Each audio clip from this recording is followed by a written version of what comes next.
नमस्कार। आज भिडियो रे आमे 23 रु 24 मासर शिशु मानक विकास को मजबूत करने नवचेतना दि जाइथिबा किछि कार्यकलाप विषय रे जानिबा। एही वीडियो को गृह भ्रमण नंबर 20 पूर्व निश्चिंत देखंतु। गृह भ्रमण समय रे सर्वप्रथम पितामाता 23 रु 24 मास बयस अनुसार शिशुर विकास सह जड़ित परवर्ती पदक्षेप विषय रे कहंतु।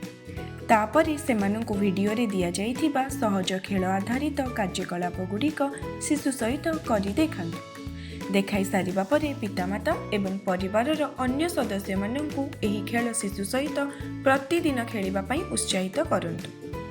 एही कार्यकलाप माध्यम रे 24 मास बयस रे शिशु माने साधारणतः एही काम करि पारंती। खेलना टाणी टाणी नेउथुबा बेले मध्य सहजरे चली पारंती। घरर काम गुड़िक अविकल करंती। शरीरर गोटे किंबा अधिक अंग को नाम अनुसार चिन्हती एवं कहती। जत्न नेउथुबा व्यक्ति बा परिवारर लोके आदरर सह शिशु सहित एही सहज कार्यकलाप प्रतिदिन करी सेमानंकु विकासर एही स्तर रे पहुंचाइबारे साहाय्य करि परिबे।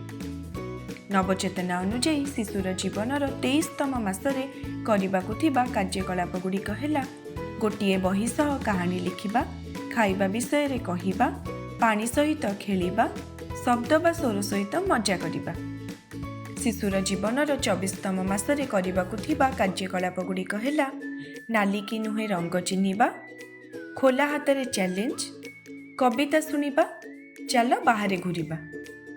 आसंतु देखिबा किपरि एही मां नाली रंग कि नुहे खेल माध्यम रे शिशु को रंग विषय रे सिखाउछंती। एहीपरि भाबरे सहज कार्यकलाप गुड़िक नियमित भाबरे करी जत्न नेउथुबा व्यक्ति शिशुर प्रथम 3 वर्षर विकास रे निजर संपूर्ण सहयोग देई परिबे।